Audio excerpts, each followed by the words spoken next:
What does it mean to forgive? Is it an act of weakness or an unparalleled display of strength? In a world often driven by revenge and resentment, forgiveness is a concept that many struggle to embrace. Forgiveness has long been misunderstood. Some see it as waving the white flag, an admission of defeat. To forgive, they argue, is to let the offender escape accountability. The idea of forgiving feels unfair, even cowardly. Why should I let them off the hook when they've wronged me so deeply? It's a question many ask. But is holding on to anger truly the stronger choice? Or does it chain us to our pain? When we refuse to forgive, we often carry the burden of bitterness. Studies have shown that holding grudges can harm our mental and physical health, increasing stress, blood pressure, and even the risk of chronic illnesses. Resentment acts like poison, not for the person who hurt us, but for ourselves.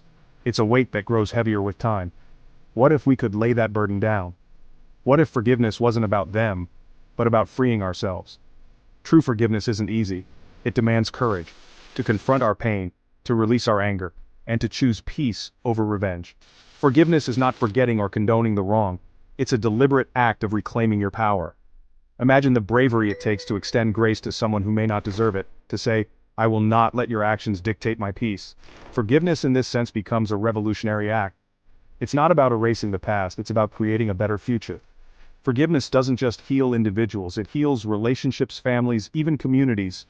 History is filled with stories of those who chose forgiveness over vengeance and in doing so, inspired generations.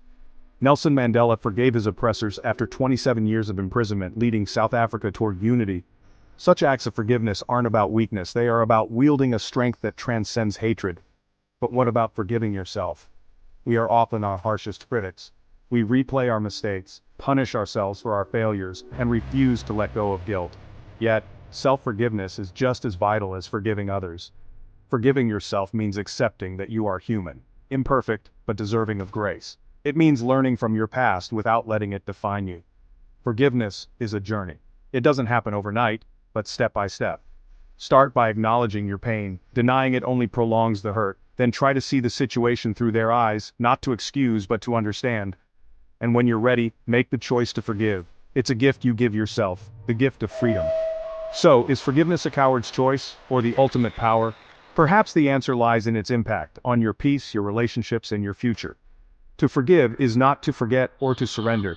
It is to rise above. It is the ultimate declaration of your strength and humanity.